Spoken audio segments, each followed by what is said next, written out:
Hi welcome back to our channel. అసలు ఆంధ్రప్రదేశ్లో గత 24 గంటల్లో ఏం జరిగింది? ఈ అల్లర్లకు, అదేవిధంగా ఈ అరెస్ట్‌లకు దీనికి కారణాలేంటి అనేది ఈ వీడియోలో అయితే స్పష్టంగా తెలుసుకుందాం.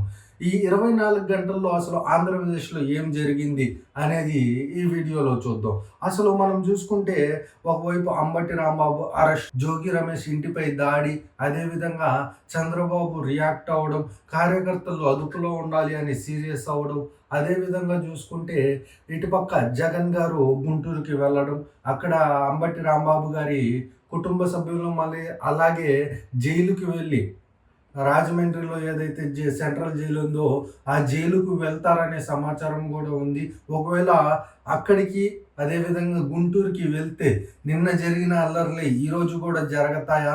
లేదంటే శాంతియుతంగా జగన్ గారి పర్యటన కొనసాగుతుందా అనేదైతే మనం చూడాల్సిన పరిస్థితి అయితే ఉంది. అయితే గత 24 గంటల్లో ఆంధ్రప్రదేశ్‌లో అసలు ఏం జరిగింది? ఈ అల్లర్లకు కారణం ఏంటి అని మనం చూసుకుంటే ఏదైతే కల్తీ నెయ్యి తిరుమలలో వాడారు అనే ఆరోపణ అయితే ఉంది. సుప్రీంకోర్టు ఆర్డర్స్‌తో సిట్ అయితే విచారణ చేస్తుంది. ఆ సిట్ ఒక 300 పేజెస్ రిపోర్ట్‌ని అయితే విడుదల చేసింది. కోర్టులో కూడా సబ్మిట్ చేయడం జరిగింది. ఆ రిపోర్ట్‌లో ఉన్న నిజాలు ఒక ఫ్లెక్సీ ద్వారా వెంకన్న భక్తులు, అదేవిధంగా హిందూ భక్తులు కలిసి ఫ్లెక్సీలు అయితే ఏర్పాటు చేశారు. ఆంధ్రప్రదేశ్ వ్యాప్తంగా సడన్‌గా వెలిసిన ఈ ఫ్లెక్స్‌లను చూసి వైసీపీ షాక్ తినిందని అయితే చెప్పుకోవచ్చు. అయితే అక్కడే మనకి ఈ అల్లర్లకి కారణం ఫస్ట్ స్టెప్ పడిందని అయితే చెప్పుకోవచ్చు. అంటే ఆ ఫ్లెక్స్‌లకి, ఈ అల్లర్లకి, అంబటి రాంబాబు అరెస్ట్‌కి, జోగి రమేష్ ఇంటిపై దాడికి వీటన్నిటికి లింక్ ఏముంది అని మనం అనుకోవచ్చు. కానీ లింక్ ఉంది. వైసీపీ గేమ్ ప్లాన్ ప్రకారమే ఇది జరిగిందని మనం చెప్పుకోవచ్చు. పేరుని నానిని రంగంలోకి దించి ఫస్ట్ అయితే కామెంట్స్ చేపియడం జరిగింది. కానీ పేరుని నాని కామెంట్స్ అంత ఘాటుగా లేకపోవడం వలన టీడీపీ కార్యకర్తలు కానీ, అదేవిధంగా హిందూ సంఘాలు కానీ దానిపైన అంతగా స్పందించలేదు. పేరుని నాని చేసిన వ్యాఖ్యలు కూడా ఘాటుగానే ఉన్నాయి. అతను చేసిన విమర్శలు కూడా మనకి ఒక రకంగా కించపరిచే విధంగానే ఉన్నాయి మహిళలకి. కానీ మహిళల్ని కించపరిచిన అది ఒక రకంగా జనాల్లోకి వెళ్ళలేదు. అదేవిధంగా ఏ అల్లర్లకి కారణం కాలేదు. కానీ రెండో స్టెప్‌గా ఇక్కడ అంబటి రాంబాబు రంగంలోకి దిగారు.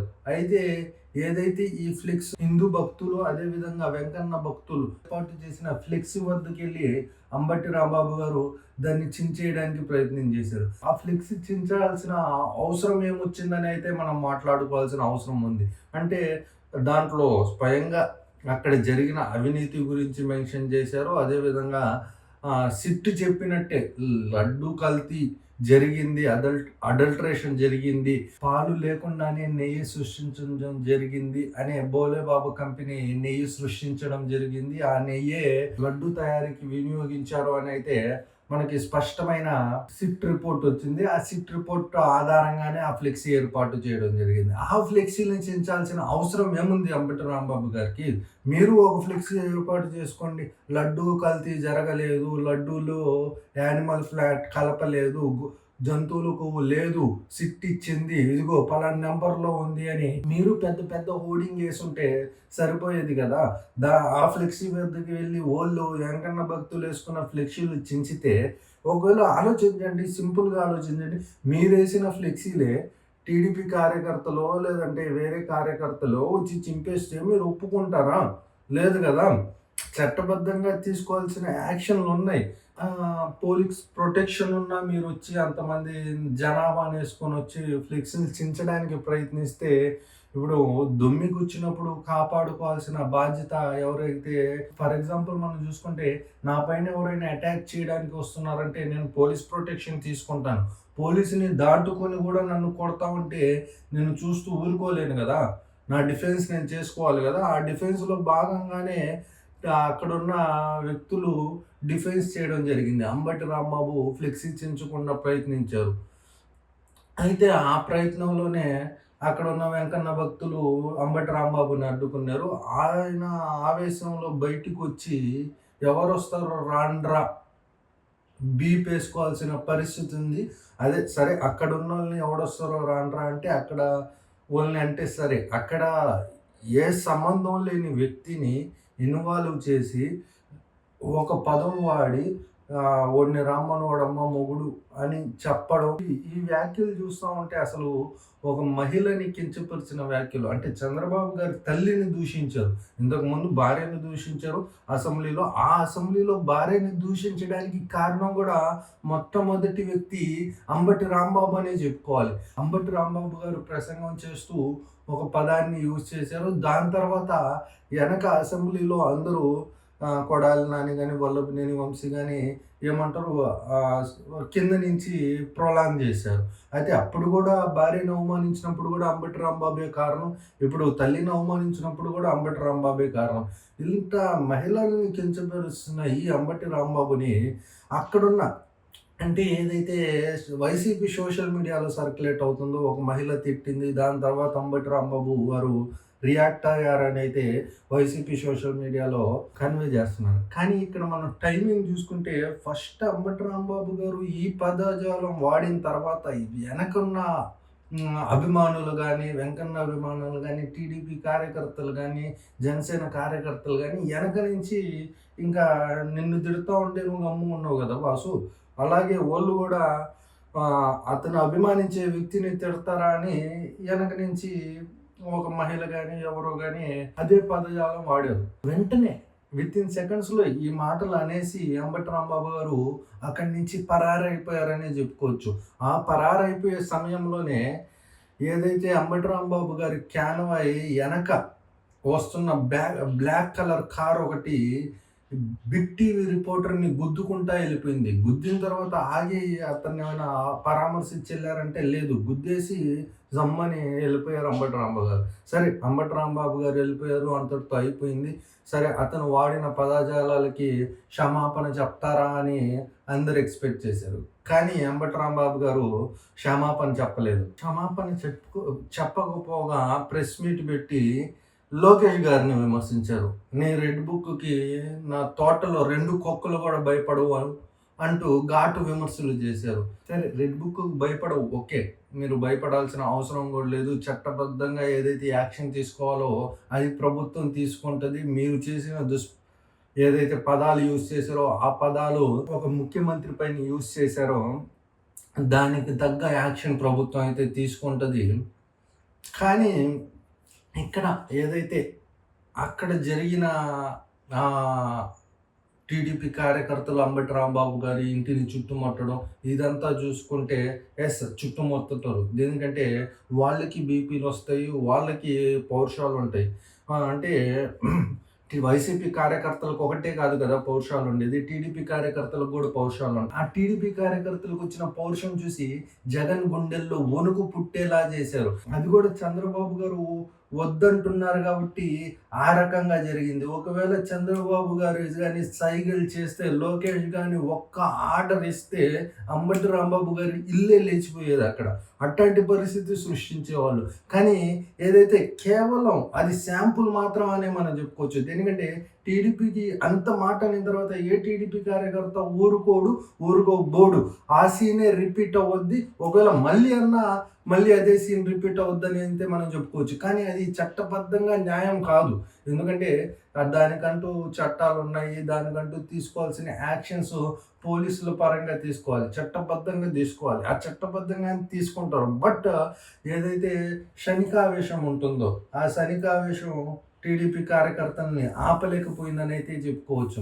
అయితే ఆ క్షణికావేశం టీడీపీ పౌరుషాన్ని, రోషాన్ని ఆపలేకపోయిందనే చెప్పుకోవచ్చు. 3 సంవత్సరాల నుంచి వైసీపీ కార్యకర్తలు చేస్తున్న, అదేవిధంగా వైసీపీ నాయకులకు చేస్తున్న కామెంట్స్ని చూసి తట్టుకోలేకపోయిన టీడీపీ కార్యకర్తల పౌరుషం కట్టలు తెల్చుకొని బయటికి వచ్చిందనే చెప్పుకోవచ్చు. గుంటూరు రోషాన్ని, గుంటూరు పౌరుషాన్ని అంబటి రాంబాబు ఇంటి దగ్గర టీడీపీ కార్యకర్తలు చూపించారనే చెప్పుకోవచ్చు. అంటే ఆ సెకండ్ అంబటి రాంబాబు గారికి ఎలా ఉందో మనం ఊహించలేము. దేనికంటే చుట్టుముట్టిపోయిన టీడీపీ కార్యకర్తలను చూసి లోపల అంబటి రాంబాబు గారి పరిస్థితి ఏంటనేది మనం ఆలోచించుకోలేము. అట్లాంటి టెన్షన్లో అంబటి రాంబాబు గారిని పోలీసులు సేఫ్గా తరలించి అరెస్ట్ చేశారనేది చెప్పుకోవచ్చు. అరెస్టే తన ప్రాణాన్ని కాపాడిందని చెప్పుకోవచ్చు. ప్రభుత్వమే తనని కాపాడిందని చెప్పుకోవచ్చు. అంటే దుమ్మి కేసులో అతన్ని లేపేసున్న దుమ్మి కేసు కింద అయిపోయి ఉండేది. కానీ ప్రభుత్వం అతనికి ప్రొటెక్షన్ ఇచ్చి, పోలీసులు అతనికి ప్రొటెక్షన్ ఇచ్చి కాపాడి తీసుకొని వెళ్లారు అక్కడి నుంచి అని అయితే మనం చెప్పుకోవచ్చు. అయితే ఇది జరిగిన వితిన్ 24 అవర్స్‌లోనే జోగి రమేష్ గారి ఇల్లు కాలిపోవడం కూడా మనం చూసాం.